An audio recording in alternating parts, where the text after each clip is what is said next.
Hello plant friends, my name's Lyon and welcome to my channel. I'm a novice orchid grower here in suburban Western Sydney, navigating the wonderful world of orchids.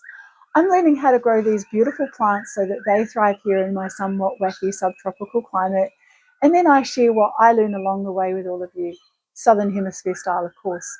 Sometimes I have successes and sometimes Mother Nature out there has other ideas and conscripts my plants to the compost bin. If you're just starting out with orchids, you are in the right place. This is the final episode of a 4-part series about how to get started in the orchid growing hobby using orchids purchased from a supermarket, hardware store, garden centre or florist. If you are just finding this episode first, that's okay. You can watch this one and then go back and watch the rest later, and I'll link them below so that they're easy to find. And in this final episode, I'll walk you through some basic information about the Phalaenopsis genus, along with some long-term tips on how to care for your baby and keeping it in good health. I'll also discuss what I've done with mine here in my climate and what to do if they haven't flowered or haven't flowered in a while. Phalaenopsis orchids thrive in bright indirect light, and here in the Southern Hemisphere, an east-facing window is the ideal. But if you have a north-facing window, that's okay. You'll just need to filter it with a sheer curtain or some other type of light disbursement, as too much sun can scorch the leaves. Avoid direct afternoon sun from west-facing windows unless it's filtered. We want bright but gentle light to help our orchids grow well and bloom beautifully. Place your orchid in this space for a few weeks and monitor the leaves. Are they nice and green, upright or perky, or are they showing signs of distress such as shriveling, blanching on the leaves where the tips are turning orange, yellow or brown, or another sign? These are signs of burns that the plant is receiving too much light. If this is the case, move the plant further away from the window or install another layer of light filtration, and this can be bubble wrap, privacy screening or a sheer curtain. This little orchid I bought in episode 2 of the series has been living on my kitchen windowsill above the sink now for about 2 months, and it's in full bloom, and I admire it every time I walk into the kitchen. There are no signs of burning, location stress or anything else on the leaves, which is fabulous. These orchids are tropical, thus they're warm growing. They originate from India, Southeast Asia, Indonesia and parts of Australia, and by far the most number of the approximately 50 species comes from the Philippines. As a quick note, there are hundreds of different hybrids giving us every colour imaginable except a natural blue, but that's a story for another day. If the temperatures are something as we humans would like, this tropical plant will be just fine. So it stands to reason their optimal temperature range is 18 to 32 degrees Celsius or thereabouts. Most homes are within this temperature range, especially in the spring, summer and autumn. During winter, if your home gets cold at night, the common suggestion is to avoid placing your orchid near or on windowsills or cold drafts. Well, plant friends, I'm here to tell you I keep my plants on the windowsill year round, and yes, I have triffids. Some orchids do require a cooling period to trigger the flowering cycle, and our humble Phalaenopsis here is one such orchid. So yes, you can leave them on a windowsill just fine, but just ensure leaves don't touch the glass. I do avoid open windows and cold drafts though. In addition to that, my balcony is northeast facing and protected by a hard roof, and I've successfully kept them outside in temperatures down to 3 degrees as long as they're not cold and wet at the same time. They do need to be acclimated though, and this miniature was put outside in the heat of summer and allowed to cool off and acclimate. I certainly wouldn't try this if I lived in a temperate zone, frost-prone area, or where the nighttime temperatures get to freezing. I'd definitely be keeping them inside overnight year-round and putting them outside during the daytime in summer. This mini and Neo yellow bat has been outside since November 2024, and whilst it is small, it is a miniature flowering size, but I was advised that it was still a year away from flowering when I bought it, so I'm not too worried about no flowers at this stage. It looks fabulous and has new leaves. Phalaenopsis orchids grow on trees in the wild, which is referred to as epiphytic, and not in soil. So when potting this particular genus, never use normal potting mix. Normal potting mix is quite dense, and Phalaenopsis love air movement around their roots, and regular potting mix will just suffocate them. There are times to use it with orchids, but this is not one of those times. Instead, use a chunky orchid mix made of pine bark, sphagnum moss, perlite or charcoal, or any combination of the above, whatever works for your climate. What works for me might not necessarily work for you. Danny over at Miss Orchid Girl lives in Cyprus, and she grows strictly in bark and sphagnum moss because that's what she has figured out works for her climate. Choose a clear plastic pot with drainage holes. This helps air get to the roots and lets you easily check the health. Then you can place that in a decorative pot if you like.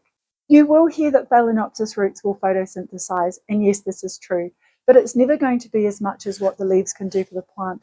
So a decorative pot is fine if you don't like the look of the clear plastic pot. Like me, if you prefer to save your budget for plants, I use a cleaned clear plastic yogurt pot with holes poked into the sides as an alternative.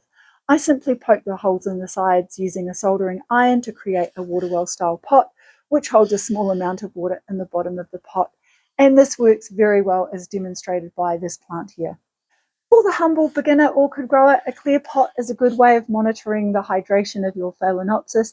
It allows you to see into the pot and what is happening with the roots, and then make adjustments as you observe the hydration levels on your plant.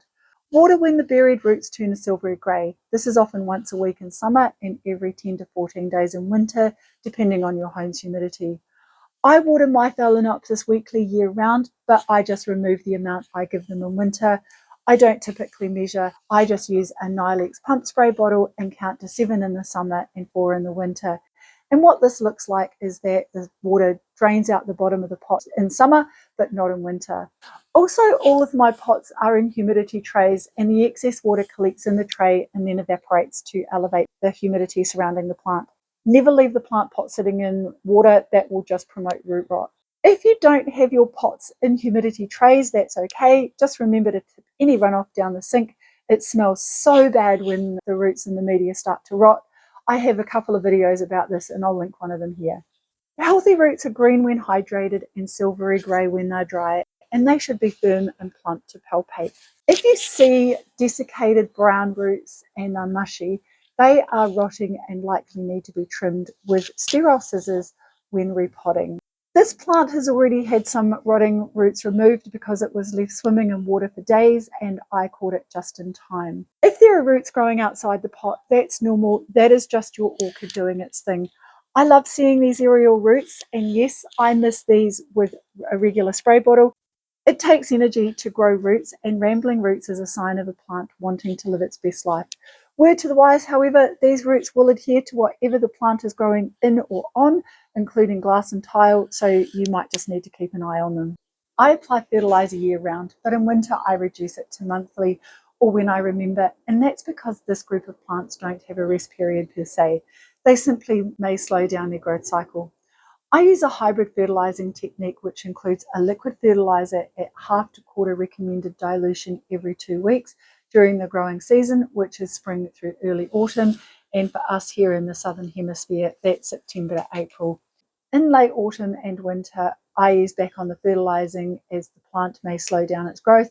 On the contrary here, my prize is throwing me a flower spike, which is just back here, and a new flowering node on the existing old spike. These plants do bloom at the randomest of times. During spring and summer, I will fertilise with anything I have to hand, which includes some slow release fertiliser on the top of the pot, and you can use whatever. I've got a 6-month slow release here, tomato fertiliser, orchid fertiliser, it doesn't matter. I just give each plant 3 to 5 granules in spring and then again in summer, supplementing with the liquid feed the rest of the time. Every now and then I do give the pot a good flush to wash out any built up fertiliser and prevent chemical burns and root damage. A well cared for Phalaenopsis can flower at any time of the year.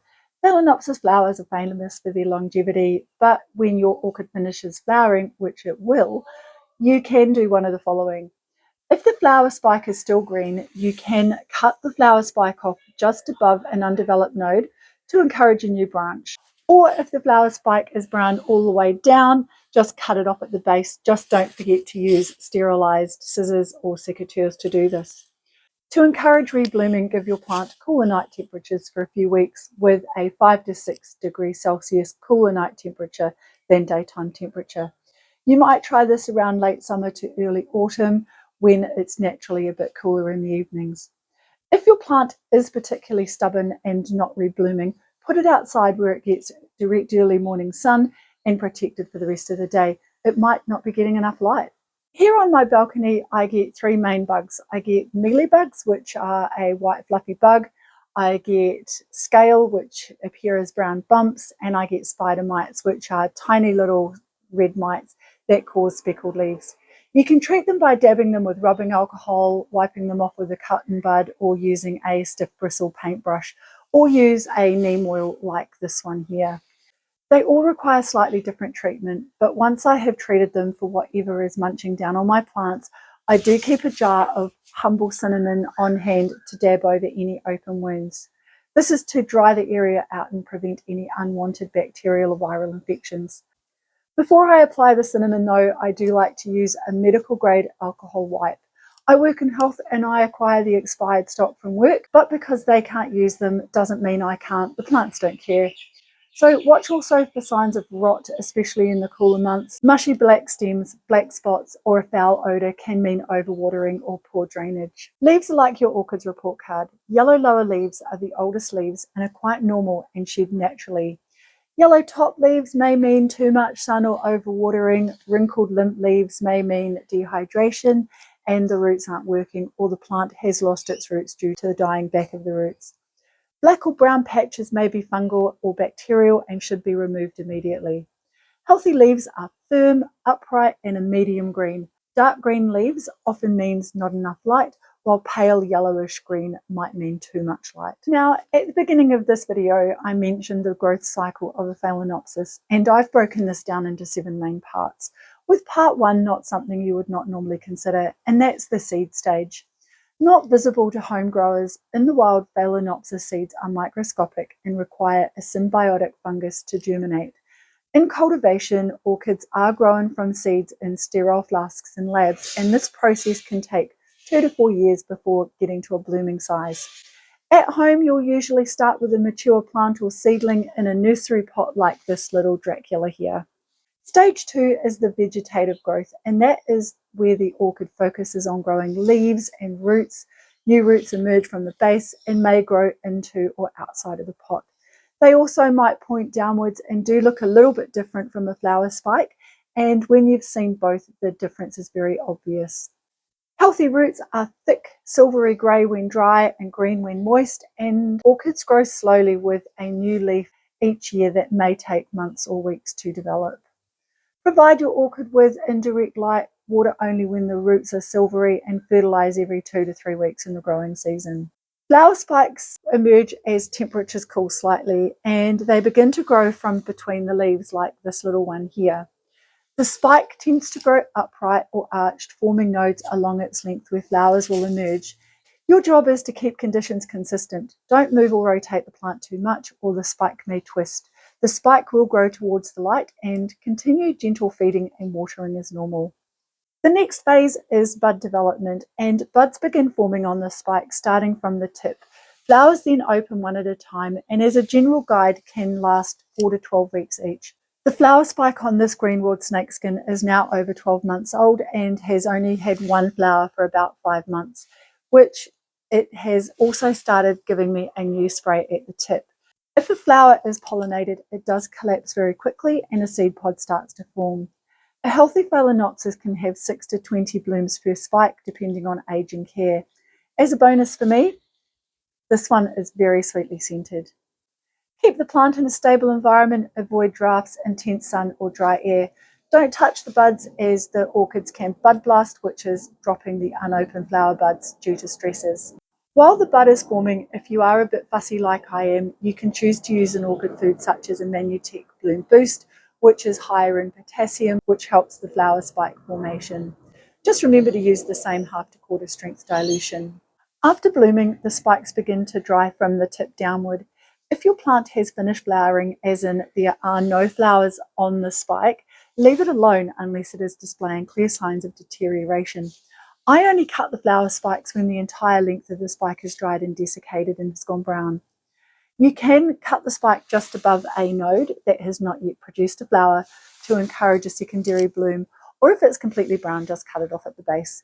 Don't forget to use sterilised scissors or secateurs. When I cut the spike off completely, I actually don't fertilise for the rest of the season, but I do continue watering. Resume regular fertilising when new leaves appear. This is the vegetative period, and a higher nitrogen fertiliser is the choice. Because a Phalaenopsis doesn't have pseudobulbs in which to store energy, they don't rest in quite the same way, but they do just slow their growth down to conserve the energy in their roots and leaves. Growth slowing down means there is little to no vegetative growth for a while, but flower spikes occasionally emerge over winter, and this is why I will fertilise year round, so that the plant receives adequate nutrients to create a strong flower spike, so that I get beautiful long-lasting blooms. During this phase, reduce watering in winter by about half in volume, monitor the frequency as well, and reduce that if there is standing water in the tray. Keep light levels stable and don't repot during this time unless necessary. These orchids don't like having their roots disturbed. Eventually, a new leaf emerges from the crown and fresh roots start to grow. This signals the start of a new growth cycle. With proper care, a mature Phalaenopsis can rebloom more than once a year or even twice under ideal conditions. If the plant has outgrown its existing pot, I will repot the plant late in winter or very early spring.